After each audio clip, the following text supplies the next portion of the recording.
Talk 1580, we're committed to preserving the voices that shape our community. We know people have short memories, and as long as this Black Talk radio station is on the air, we will not let Altadena be forgotten. We are honored to announce that the Altadena Historical Society will officially archive our recent town hall alongside every episode of Conversation Live Altadena Rising with James Farr. This is the show of record, the definitive source for tracking Altadena's roots, resilience, recovery, and reunion. These stories will now live on for students, scholars, researchers, and journalists seeking truth and legacy in the months and years to come. Because history isn't just made, it's honored, it's recorded, and it's passed forward. We're KBLA Talk 1580, and we've got your black.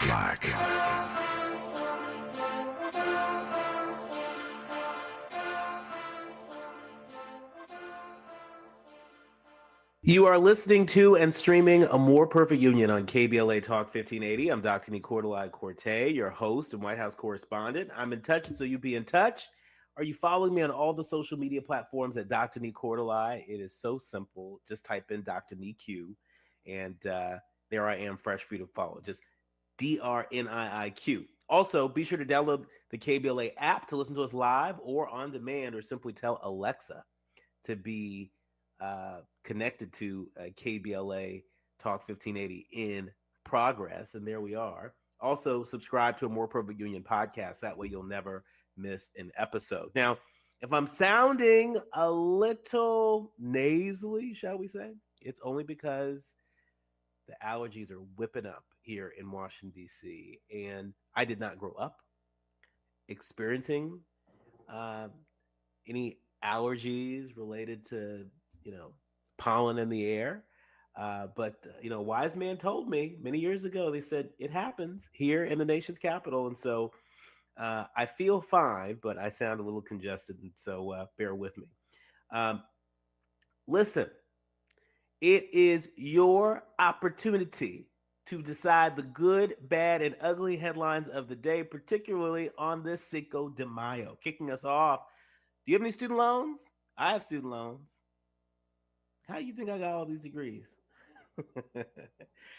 Chances are, if you don't have student loans, you know somebody who does. And this is important information that you're going to want to know. NBC News reporting that student loan collections restart today, May 5th. Here's what you need to know. The federal government today will resume collecting defaulted student loan payments from millions of people for the first time since the start of the pandemic.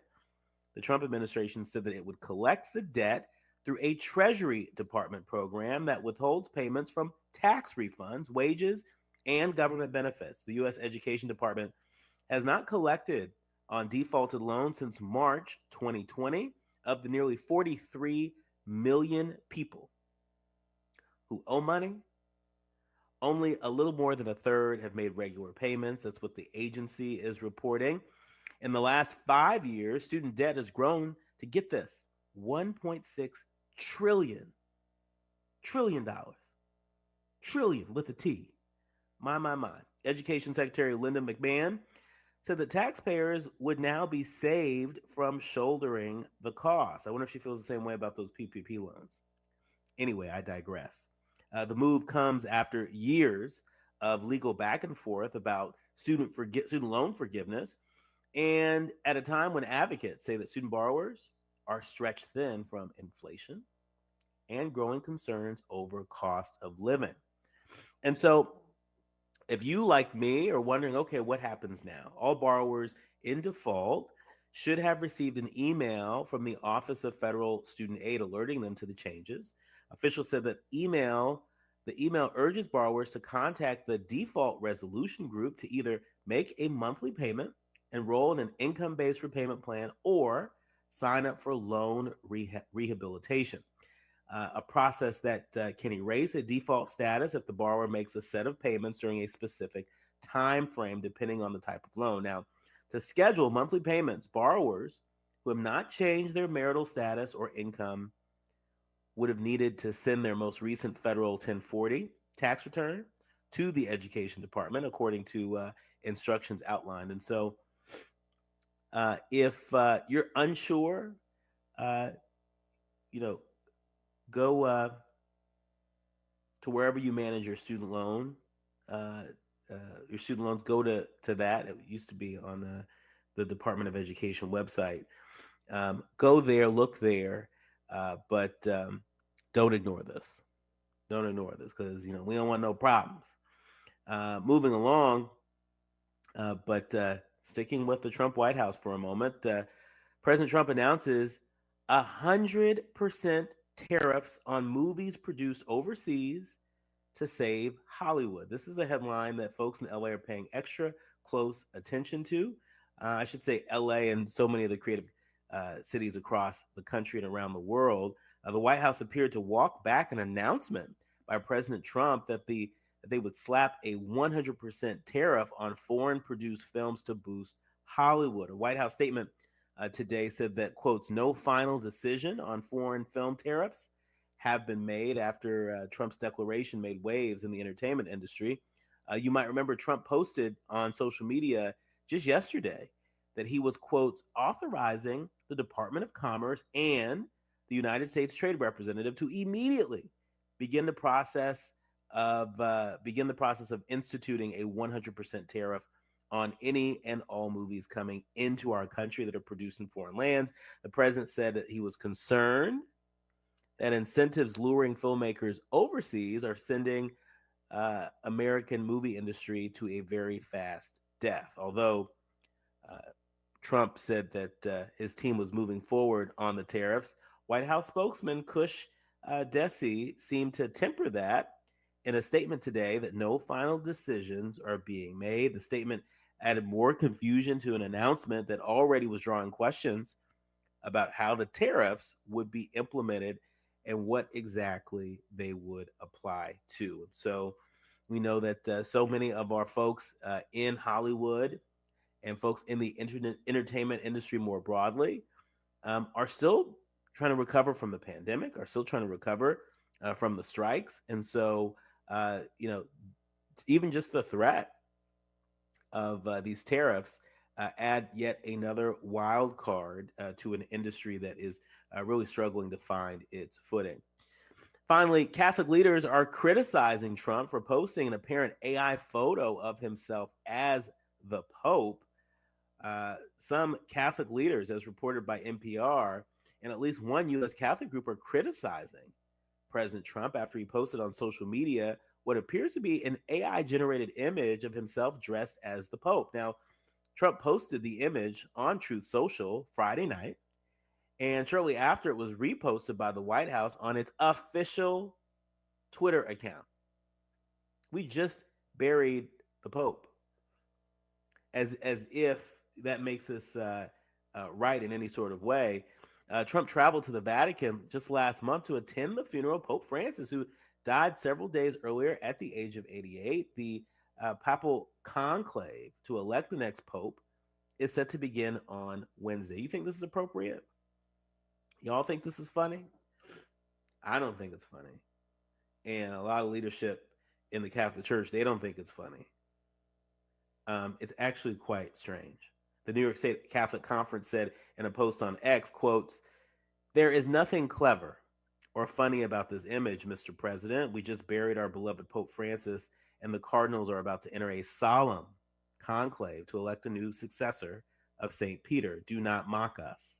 Bishop Thomas John Paprocki of the Diocese of Springfield in Illinois said in a Facebook post that by publishing the image, Trump mocks God, the Catholic Church, and the papacy.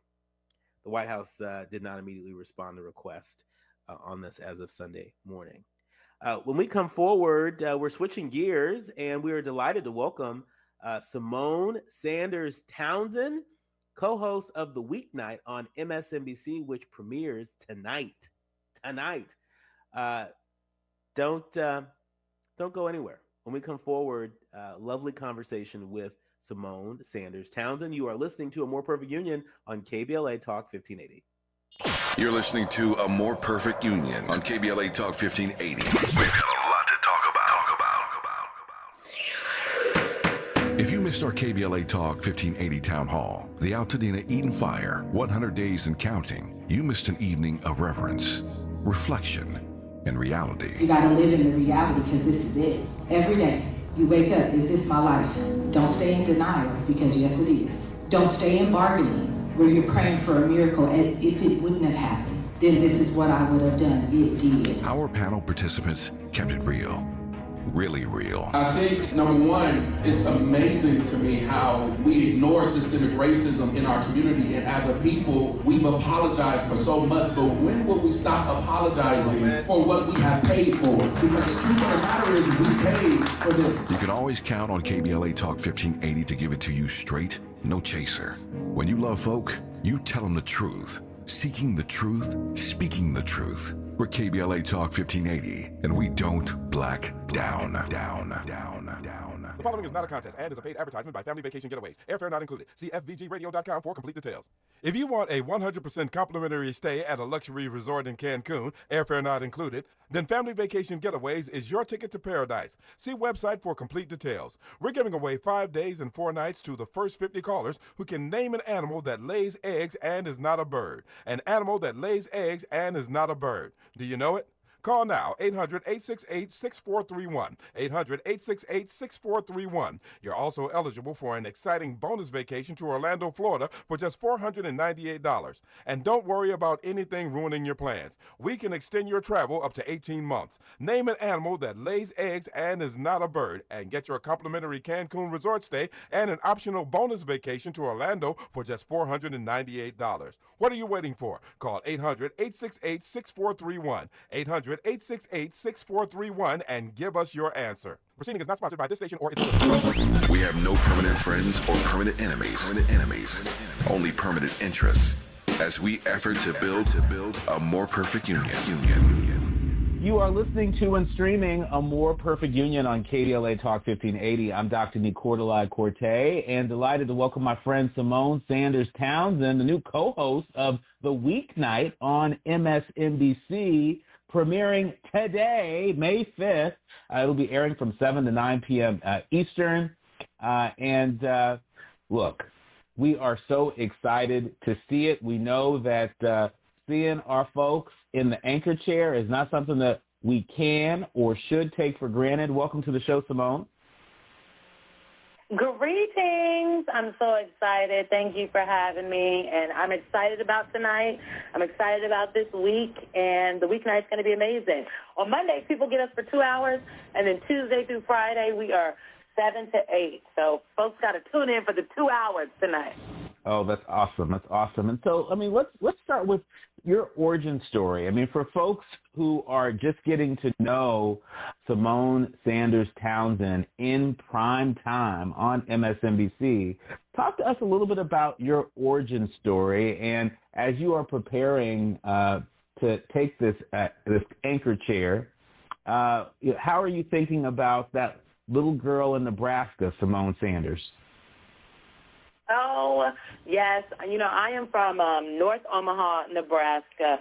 Me, Malcolm X, Kathy Hughes, and Gabrielle Union are some of your North Omaha favorites. And I grew up in, my mother owned her own business. She was a serial entrepreneur, to this day still is. And my father worked for the Army Corps of Engineers. And I think about that community that I grew up in, the people that I got to know. That's where I got my interest in politics and in media.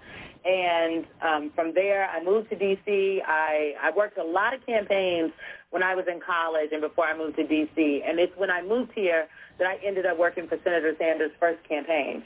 And that was a very formative experience, traveling the country, seeing all of these different people coming out because they believe that this particular candidate can do something to make their lives better. And it's why I love politics, because the people that show up to rallies, even the people that show up to these Trump rallies, they're doing so because they believe that the candidate that they're coming to see can do something for them. And, you know, the political bug bit me, and I spent my first part of my career working in politics. So I worked in Senator Sanders' campaign. I worked for President Biden's 2020 presidential campaign. I elected a president, and then I went to work in the White House as a deputy assistant for the president and the senior advisor and chief spokesperson to Vice President Harris. And I can tell you, I would not trade any of these experiences for anything. And it's all of these experiences, being a black girl from the Midwest, being a young person working in politics and rising in the ranks, that I have brought to MSNBC, and I bring that to my commentary. And, sometimes when we were sitting on The Weekend, which is the show Michael Alicia and I and myself used to host, I would talk about the fact, in Nebraska, da-da-da-da. And it really struck me that oftentimes there's not a lot of people that have met people from the middle of the country, let alone black girls from Nebraska. So I am excited to take our conversations to prime time so that people can see the depth and breadth of our country, but also that we get a little local knowledge. Like when we're talking about the farmers, I'm talking about the folks that are doing the beef in Nebraska and in Kansas who are hurting because of the tariffs, who will not be able to sustain not just their farms, but their businesses and the people that they employ. Those are real life things, and I'm very much so looking forward for people to grab their popcorn, grab your beverage of choice, and join us because we do have a lot to talk about. Well, certainly that authenticity, that Midwest authenticity that you bring to the show stands out, that you bring to your work, it stands out. Talk to us about the White House years and how you look to pull from those experiences as you help your audience to sort of, separate the facts from the fiction from this Trump White House. It's so important. And frankly, I was so honored to have had the opportunity to work in the White House when I worked the transition for President Biden and Vice President Harris, and then went to the White House, and I was at the White House for about a year, but worked in the apparatus with them for about 3 years from the campaign on through. And the biggest thing that I can tell people is, folks are always like, there's it's the White House, but we understand that there are checks and balances. Let me tell y'all something. Literally, in the White House, you can do whatever you want. You can literally do whatever you want. Conversations become policy. And the only guardrail that exists, frankly, are the people around the president and the vice president, sometimes the vice president themselves to the president, and Congress or the courts. That's it. When the other guardrails aren't standing up, when Congress, congressional Republicans are rolling over, when the courts, are doing what they can, but even some judges are ruling with the Trump administration, the thing that will make the difference for what happens in that building and on that campus are the people that work around the president. And I have just been astonished, frankly, to see how this time the people that the president has surrounded himself with they truly are people that don't necessarily care about the job and the role. They care more about the president. And when I worked at the White House, the thing that President Biden would always tell us, and Vice President Harris would say, is that you serve at the pleasure of the president and the vice president, but we are working for and representing the American people. Because when you leave the country on a official delegation with the president or the vice president, the people that your counterparts that you are going to see in Europe and France or in Singapore or in Vietnam on trips that I went on with the vice president, they're not looking at you if you're a Democrat or Republican or how many votes you got in the last election. They see you as representing the American people, which is why that the mentality that the people who work for the president and the president himself and the vice president have is so concerning for me. So oftentimes the things are happening, I'm just like, let me tell y'all, that is not how it works in the White House, or actually that is how it works. They're exploiting a loophole. But what this administration, I think, is shining a spotlight on is how much of what happens in our federal government, particularly in the executive branch, is protocol and not a law, if you will. And so a lot of the things that a president and a vice president have done in the past, they've done so because that's been protocol. That's what we do. President Trump doesn't care so much about protocol. He cares about what he wants to do. And that is where we are running into a little off the road. Simone, I just want to pick up right there on, Democrats' allegiance to support for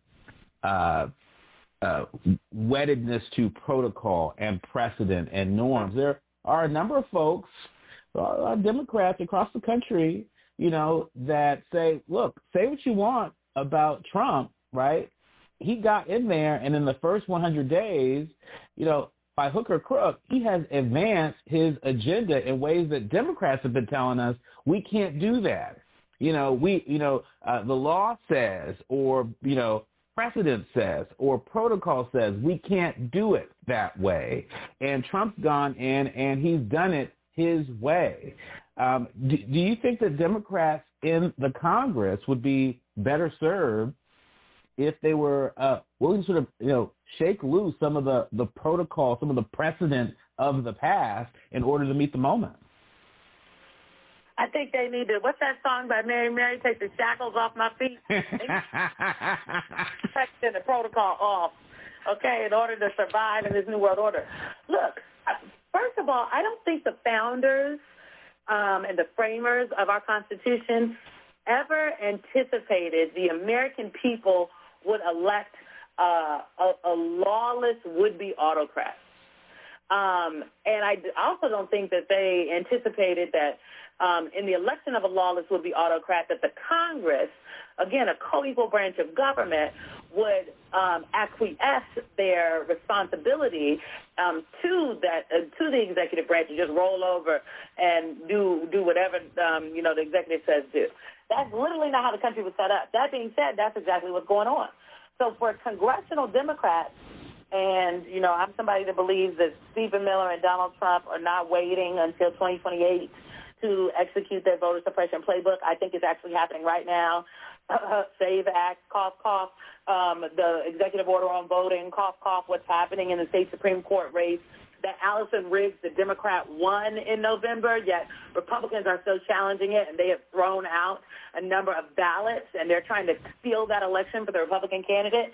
I don't think that they're going to wait until 28. I think that the things that the administration has done, aided and abetted by Republicans in Congress, are to affect the midterm elections, because they see the polls just like we see them, even though polls are snapshot in time. They see that the opposition is fired up. When you got J.B. Pritzker out there talking about, basically talking about roughing them up and, meeting them where they are, this is, people have been in the streets. The Republican Party sees that. Donald Trump sees that. Do you think that they're just going to allow a little public sentiment and ballots keep, let the House slip through their fingers? Come on now. Believe that. So Democrats have to understand that while, yes, the public sentiment may be on their side, absolutely. The people don't like what's happening in this first 100 days. The next 100 is probably going to be even rougher. Yes, the Democratic policies, when people hear them, they are more aligned with them. Yes, these are all the things that they could safeguard and do if Democrats take back the House. They have to understand that the people in charge right now are just not going to let a little thing like voters voting at the ballot box keep them from power. Therefore, what is the strategy the Democratic Party apparatus has in the face of this lawlessness and this voter suppression effort to ensure that when the people go to the ballot box and when they vote for Democrats, that is what comes out on the other side, that Hakeem Jeffries, if Democrats do take back the House, if he actually becomes the next speaker, and they don't let some procedural mess or the fact that, the Republican Party, led by Donald Trump, has been tinkering with the election system in this country, and all along, again, with the SAVE Act, with the executive order, trying to make elections under federal control. Don't fall asleep at the wheel. And that's what I'm kind of harping on right now. And I haven't heard enough elected Democrats talk about that piece and what they're going to do about it to ensure that they safeguard what absolutely will be, I think, Democrats in the best position possible to take back the House. Speaking of Democrats and voters, Simone, it was reported that you announced a while back that you would abandon the Democratic Party and change your party registration to independent over the decision by Senate Minority Leader Chuck Schumer who decided to support a Republican government funding bill. Is that true? I did say that, and frankly, it wasn't the first time I said it, so I don't know why people are like, oh, my God. I said things like this make me want to change my registration to independent. Now, but you haven't changed it. I have not, because you got to go to the DMV to change it, and I ain't been. So I'm a Democratic chance. You know how Michael Steele says he's still a Republican because he is. Now, I'm still a Democrat. I'll say I'm still a registered card-carrying member of the Democratic Party. But I'm disappointed just like many other people out there. Can we just say, like, what is going on? In the first couple weeks that Donald Trump, after he was inaugurated, it seemed as though congressional Democrats caught themselves flat-footed. And then with the funding bill, on Wednesday, Chuck Schumer said, we're fighting. And on Thursday, he's giving a speech trying to explain why fighting is not sufficient. I don't get it. And frankly, if Democrats hadn't found their backbone, particularly House Democrats, I don't think they would have a leg to stand on about why anyone should elect them to take back the House in 2026. I think congressional House Democrats have done better. I think there are some standout folks in the Senate. But when they go, I believe, you know, I love our forever First Lady. You know, she said, when they go low, we go high. I believe when they go low, you got to go toe-to-toe. And what is happening right now with not just the dismantling of systems, but the hurt that is intentionally being inflicted upon people in this country, oh, baby, people better pay attention to what's going on with Medicaid. $860 billion taken out of the Medicaid budget. I'm just trying to understand, how do people think that they're going to still get their home health care services because Medicaid funds? That's right. Like, this is what is going on here.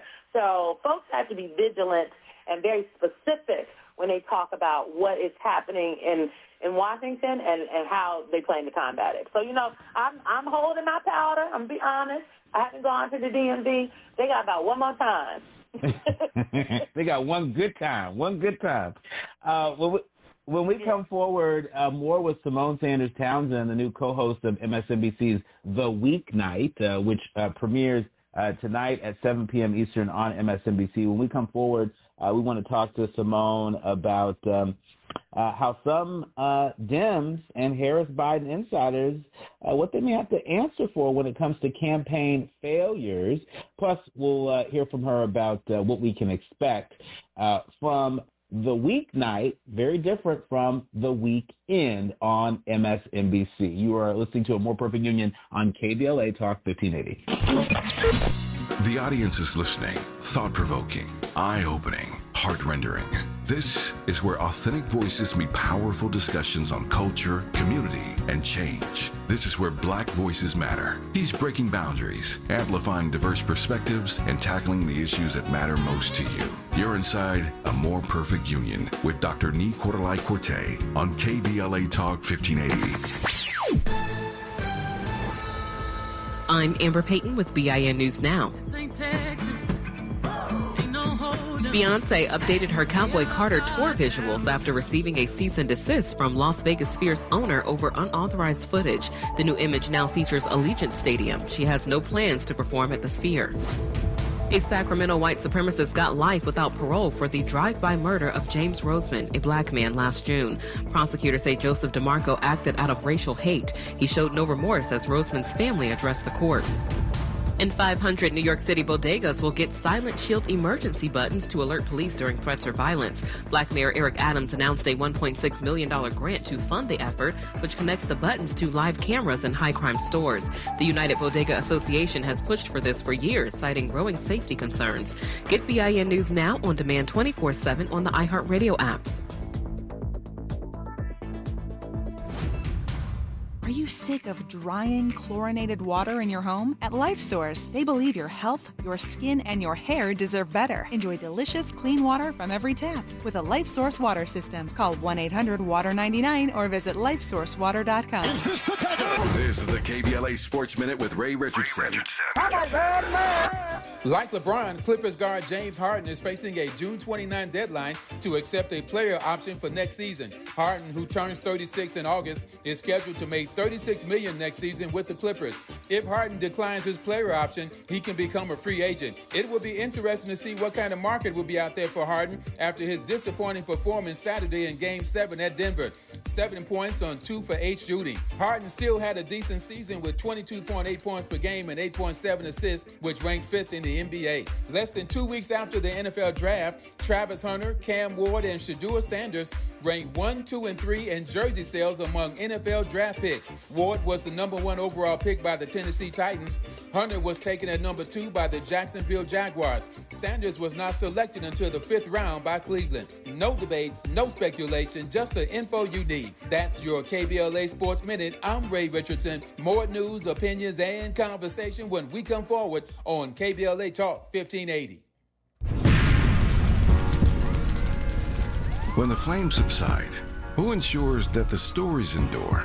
At KBLA Talk 1580, we're committed to preserving the voices that shape our community. We know people have short memories, and as long as this Black Talk radio station is on the air, we will not let Altadena be forgotten. We are honored to announce that the Altadena Historical Society will officially archive our recent town hall alongside every episode of Conversation Live Altadena Rising with James Farr. This is the show of record, the definitive source for tracking Altadena's roots, resilience, recovery, and reunion. These stories will now live on for students, scholars, researchers, and journalists seeking truth and legacy in the months and years to come. Because history isn't just made, it's honored, it's recorded, and it's passed forward. We're KBLA Talk 1580, and we've got your black.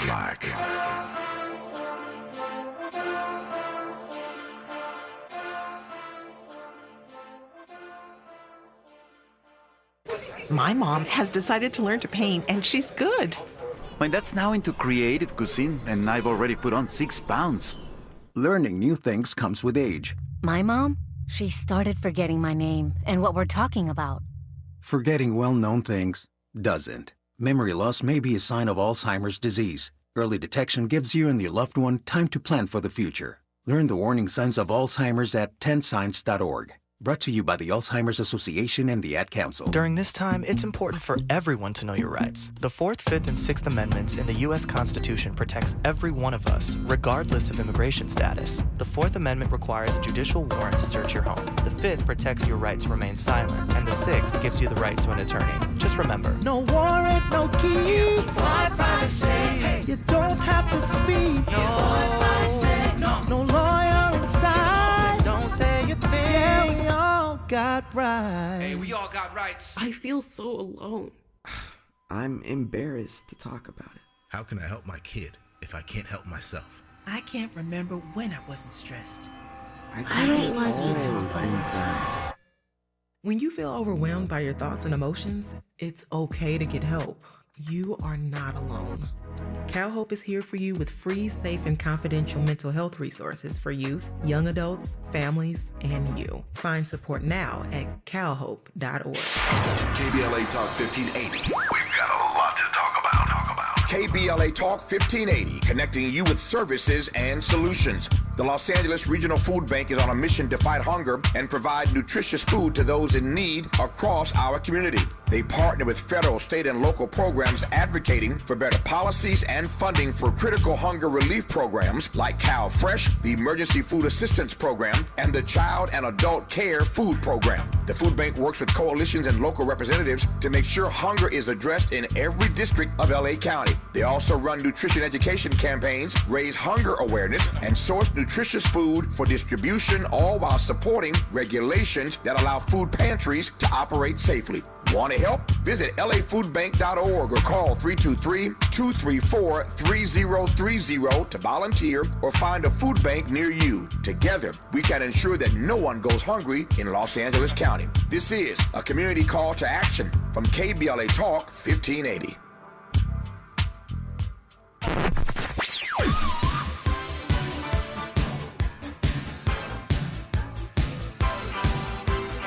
This is KBLA Talk 1580. Talk Radio.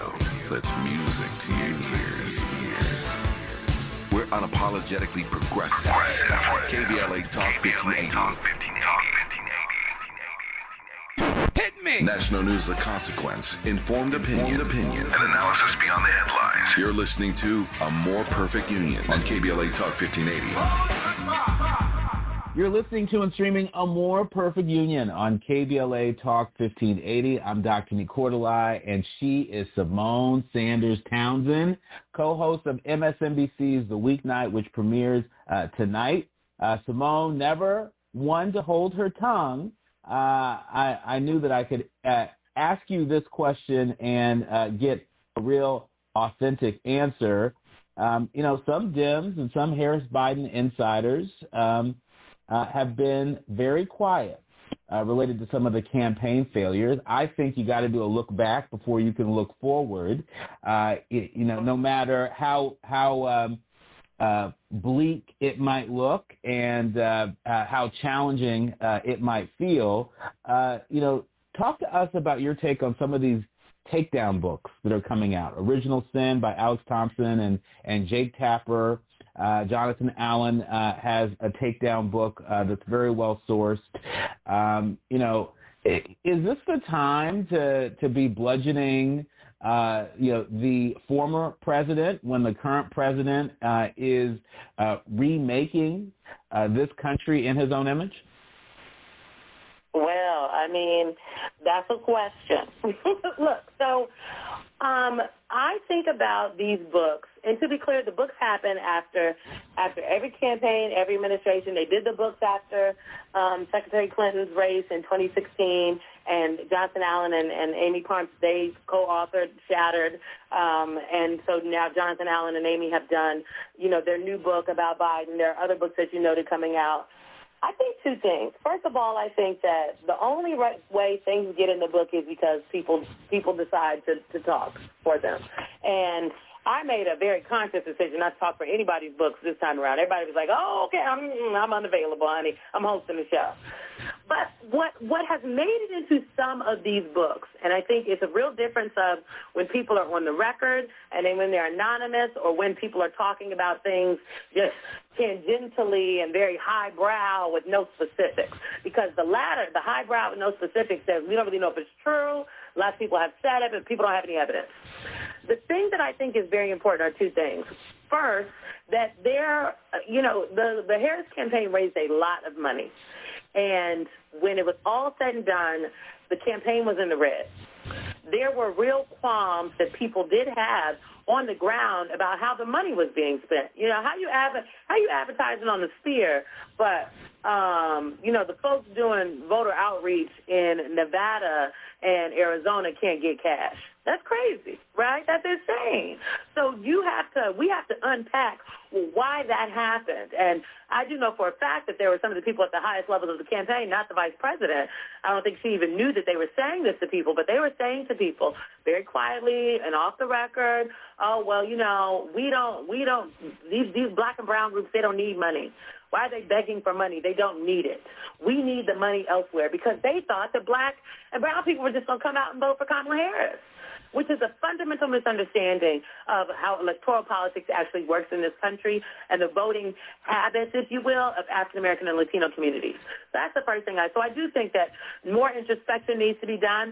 And who are the people that were at the top of that campaign? Because maybe they need to get the Robbie Luke treatment, and they just need to go to Harvard for about 6 years and come on back after a while. They need to sit out the next cycle or two, which is honest, because when you have, people said from 2016, Robbie Luke, the data was, he was saying one thing about the data, the people on the ground were saying something else, and Robbie was not correct. And I love Robbie Luke very much, and he had a very nice time at Harvard.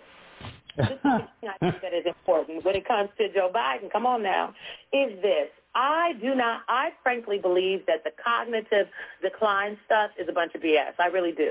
And I did not work in the administration the last 2 years, and that seems to be where that part of the conversation is, concentrated. But I did see the president about a week before Trump was inaugurated. I spent time with him, and I saw him a number of times throughout that last year where I talked to him, that last year that he was in the White House, and I just don't believe the cognitive decline. Now, was he old? Absolutely, he was older. But there's a difference between being old and having dementia. And I think that it is very important that we are very clear. Now, I also think that it's fair to say maybe he was in a bit of denial about the current political climate. And I would agree with that. But then we have to ask the question, well, why was he in denial? What kind of advice was he getting? Who was telling him one thing when they really knew it was another? And when you work at the White House and when you're in a campaign, the candidate is really insulated in a bubble. The only, outside information that they're getting is what their advisors are bringing them, and then what they get from their friends that they, frankly, if they're talking on the phone, the friends that are really out there in the world, or when they travel and they have the opportunity to talk to voters and real people. That's it. Other than that, you are being fed what you watch on TV and what the people tell you in your office and what you just know to be true. It's a bubble. And so if people are filtering things to your bubble because maybe they don't want you to react a certain way, okay, that's something we have to talk about. But we're not getting that because that will require a level of accountability from the people that advise the president. And I think it's just easy for people to blame the president himself. So I just, that's my take on that. I do not believe that there was a cognitive decline. And frankly, I don't think the media, quote unquote, missed the story about Biden. I read so many dang on stories about the kind of shoes the man was wearing, how old he was, about his stutter. Like, please, the media covered Biden actually quite aggressively, I would argue. What wasn't aggressively covered is the things that the administration was doing. And when asked about that, people would say, well, it's not our job to do the White House's bidding. No, I do think it is everybody's job, though, to just tell the truth about what's happening and what's going on. And just like right now, people can talk about Donald Trump and his nice economy or the nice economy he had, and now he's wrecked it. But, people are giving him the benefit of the doubt, right, and some of his voters out there. There's new polling in Georgia that says just that.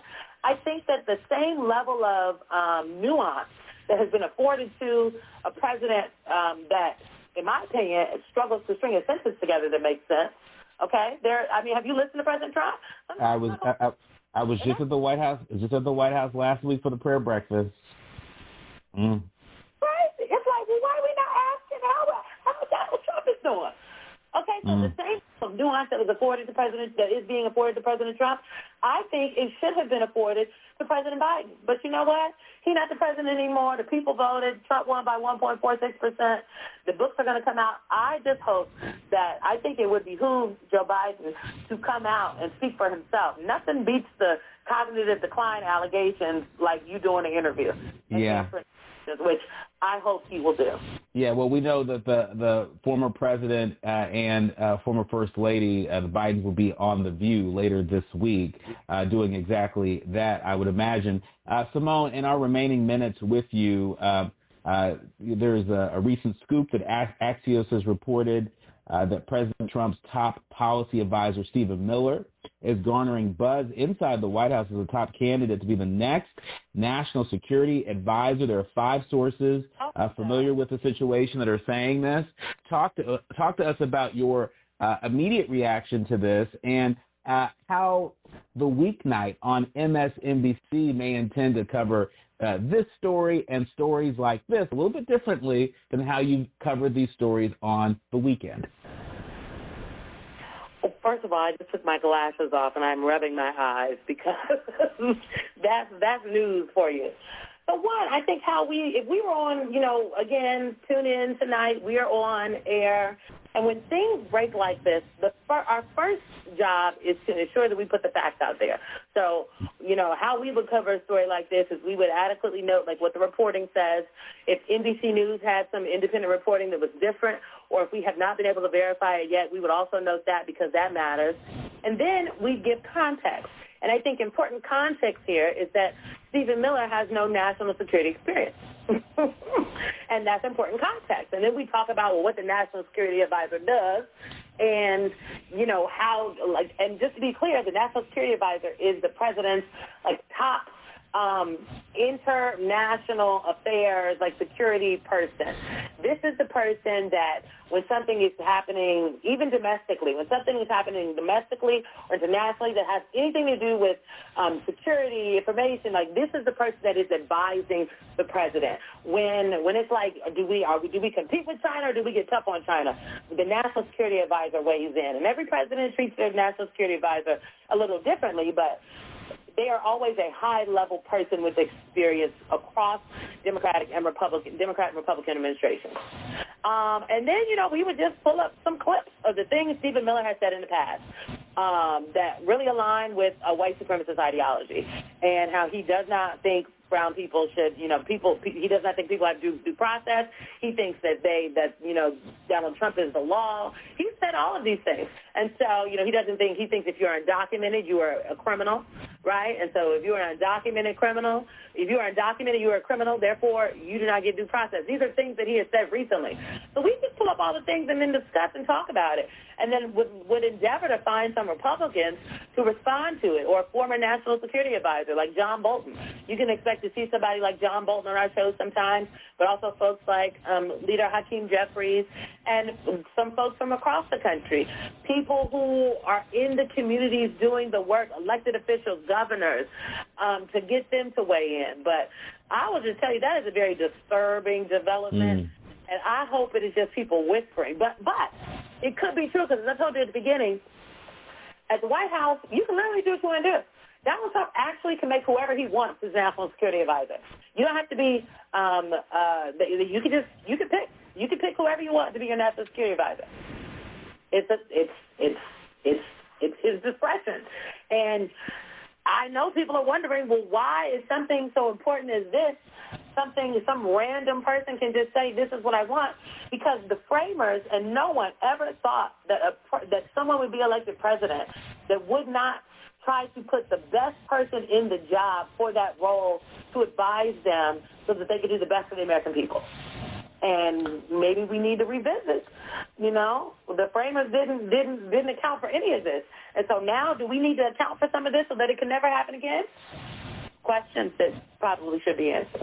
Well, questions that I'm sure will be answered with the long line of guests that I'm sure will be a part of the community that you all are building on the weeknight on MSNBC. The show launches tonight at 7 p.m. Eastern.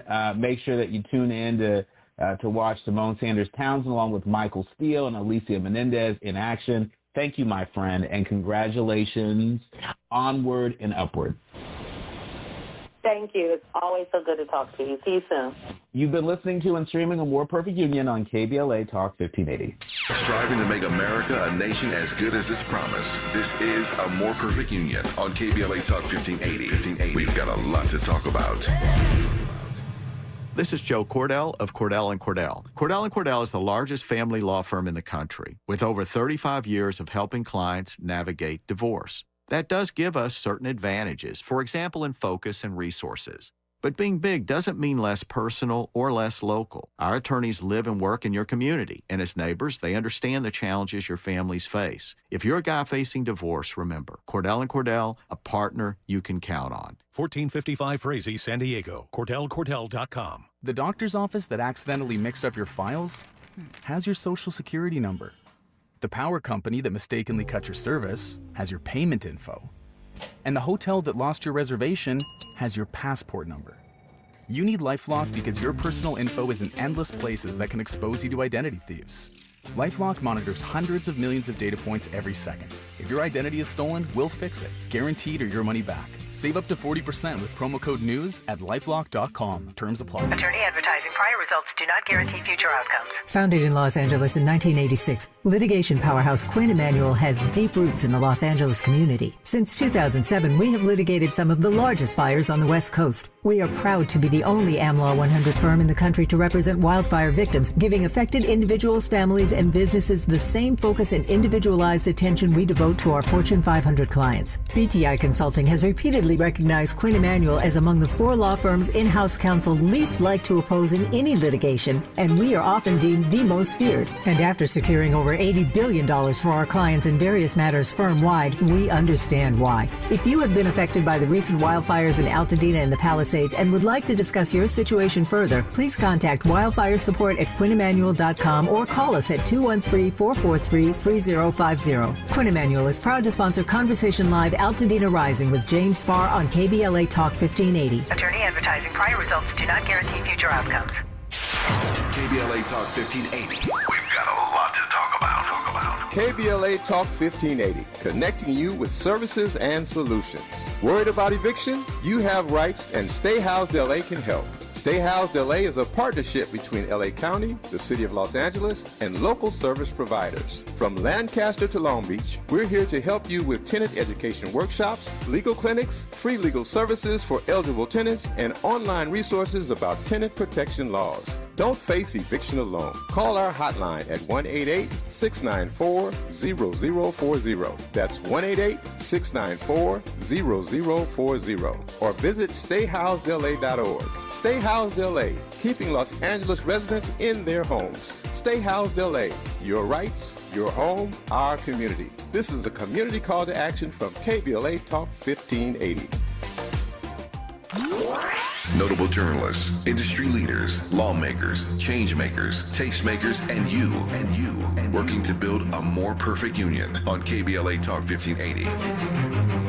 You've been listening to A More Perfect Union on KBLA Talk 1580. I'm Dr. Nii-Quartelai Quartey, and it's time for the quiet part out loud. Now, when I first saw this headline, a lot of things came to mind. Netanyahu vows powerful Israeli operation in Gaza as ministers plan to capture the whole conclave.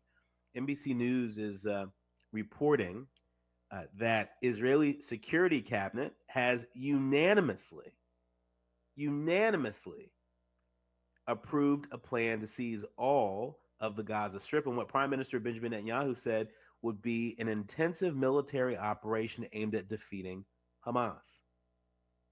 Palestinian civilians will be moved during this powerful new operation in Gaza, Netanyahu said in a video posted on social media, adding that his forces would not launch raids inside the enclave and then retreat. The security cabinet took the decision on the recommendation of Zamir, the military chief.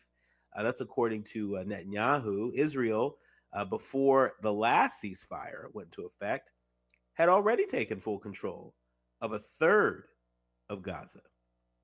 The besieged enclave has been under the longest blockade of humanitarian aid since the war began in October 2023, as Israel's total ban on the entry of all goods, including food, fuel, medical supplies, enters its third month. As a result, the risk of famine hangs over Gaza's population, prompting alarm, even among some of Israel's closest allies. Now, you might be wondering, okay, well, what is the United Nations saying? What are people saying in response to this? Well, the United Nations on Sunday rejected an Israeli proposal for aid distribution, describing it as Israeli hubs under conditions set by the Israeli military. It added that the plan was dangerous and appeared to reinforce control over life-sustaining items as a pressure tactic, and would mean that large parts of Gaza, including the less mobile and most vulnerable people, would continue to go without supplies. But a senior Israeli security official said in a statement that the humanitarian blockade will continue, and only later, after the operational phase begin and large-scale civilian evacuations to the south is completed, will a humanitarian plan be implemented. Why can't they do both? In fact, why aren't we doing the humanitarian plan right now? They added that unlike in the past, the military will remain in every area it secures to prevent the return of terror. The Israeli army has begun calling up tens of thousands of reserve soldiers to intensify and expand this fight against Hamas in an attempt to get the militant group to return hostages still being held since the October 7th, 2023 terrorist attack. So I saw the headline, I read the story, and I wonder where are all the voices? Where are all the people? Remember, only months ago, you had folks that were organizing this uncommitted movement where people were withholding their vote in the 2024 election.